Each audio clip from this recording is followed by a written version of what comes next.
tell me about the blur.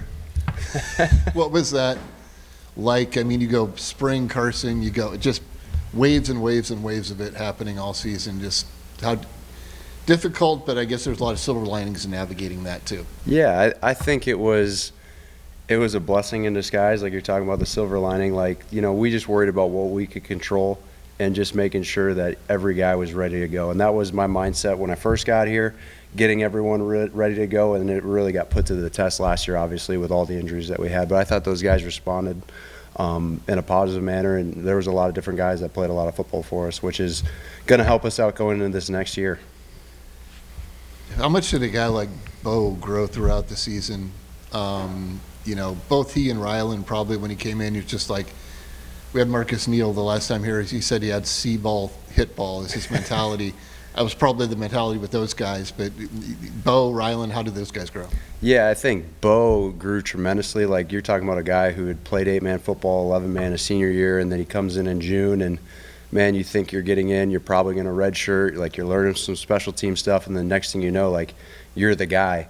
But I think the only way for those guys to truly grow is to get the reps, and obviously as the season went, he started being a big contributor for us, and he was awesome. And then Ryland, you know, not many times you expect if there's the fifth-string Mike linebacker that you're going to be a guy that's going to be starting in games, you know, first start at West Virginia. And, you know, he's always been a guy that is really confident in what he was doing, and he'd always played well. He just had been behind other guys. So to watch him step up in his moment was awesome. And, you know, it's nice going into the spring because the guys are really pushing each other, and there is a lot of competition in the linebacker room right now, which is making everybody better. Assuming all those guys are back healthy, you've got almost a 3-deep of linebackers that have played. How do you sort through that this spring, and, you know, are there enough mouths to feed now? I think there is. I think the big thing is you can really hone in what the guys are really good at and what their strengths are. And then when you get into the season, you can start putting guys in situations that match their strengths. Like if a guy's better at pass rushing, maybe he's the third down guy. Getting guys in drop situations and making sure that not only are you working on the weaknesses, which everyone is focusing on, but what are their strengths, and then try to make their strengths become elite so you can put them in different situations to have success on the field. And I'd usually ask like how the younger guys are doing. All those guys have played, it seems like. But what are you kind of seeing with someone like a Cale Brazina or maybe some of those other guys that are coming off like their freshman years? Yeah, you know, a guy like Cale and Bo, you just see them. They're really a year ahead of where they probably should be because they had to play early. So you see those guys making great growth. Like they're seeing the game faster. They're reading and reacting the right things, and they're playing like older guys. Like we tell Bo and Cale, like, you guys aren't freshmen anymore.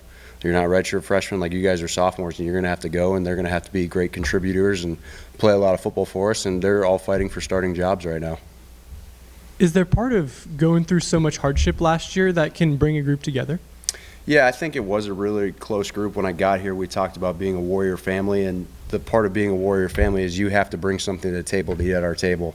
And I think you showed, no matter what your role was in the group, that they were bringing something to the table, making each other better and adding value to the team.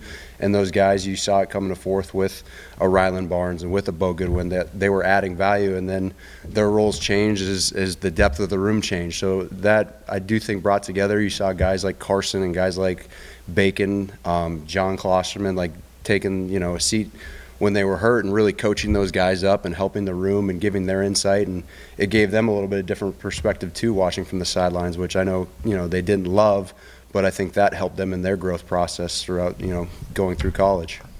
And beyond just the reps, are there any other kind of benefits you see, any silver linings from everybody playing so much last year that you see them rolling over into this season?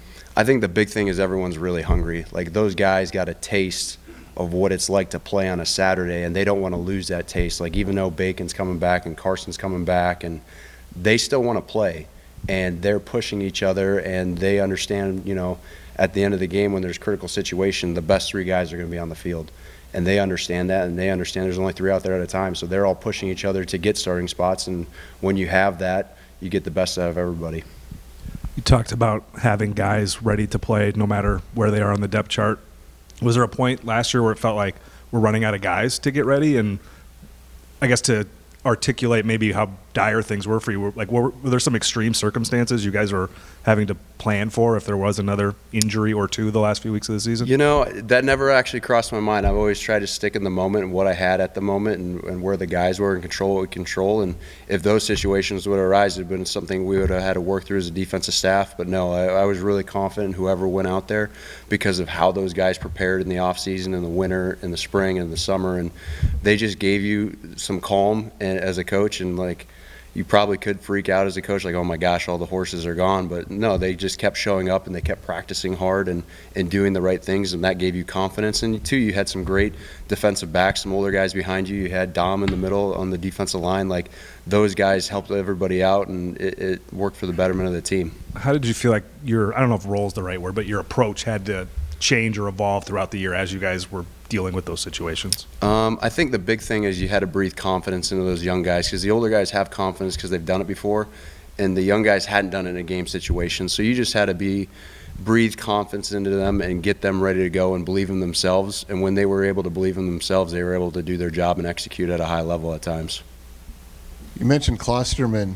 He was I feel like kind of became a forgotten guy a little bit, because he kind of epitomizes everything, right? He has to play more because of injuries, gets injured, out for the season. What's it been like for him getting his way back, and what can he add to that group? Yeah, I think the big thing that he's a great leader in our room, and the guys listen when John Klosterman talks, and I think that's what gave the avenue for Ryland Barnes. Like, watching, John, who is a special teams guy, go out there and make some great plays in the first couple of games when he got into his starting role, and then when it was the next guy up, like, man, they saw someone else, the path in front of them laid out, so they had some confidence to do that as well. But the nice thing is, all those guys being out, they had to be vocal leaders. They couldn't lead by their action. So I think they benefited from that tremendously. There's definitely a difference between practice, preparation, and game day. For you as the linebackers coach, just what was it like watching some of those younger guys hold their own in those big spots last year, and just watching them grow that confidence on game day?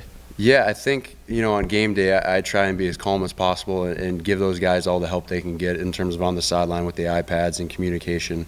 And to watch those guys go out there and execute what's happening, it just makes you really proud, and it shows all the work that they had put in.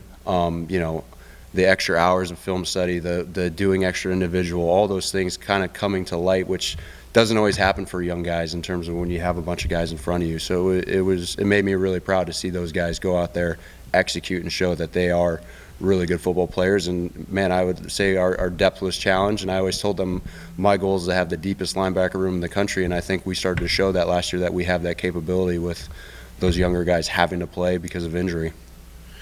You mentioned that, like, in critical times of the games, the best three linebackers are going to be on the field. But just given how much depth that you've got, is there there been moments this spring where you guys have even experimented with, like, a fourth guy on the field? Like, Levette, he's a good pass rusher guy. I think Will McLaughlin, maybe he's a guy that could move over and maybe play some defensive end a little bit. Has there been a push maybe to get more of those guys on the field at a time? I think the big thing for us right now is just focusing on our fundamentals and our base offense and defense, and figuring out, man, who can play really fast. When it's those critical situations, you're going to revert back to whatever your base calls are, and we're figuring out who can do the simple things the best, and that's what we've been experimenting with. Like, what guys can we put in tough situations and play our base defense and show up and make plays, get off blocks, make tackles, and that's what we're focusing on right now. We get closer to the season, that's when you start really figuring out what schemes and what little differences can you do to what we already do to put those guys in the right position to make plays.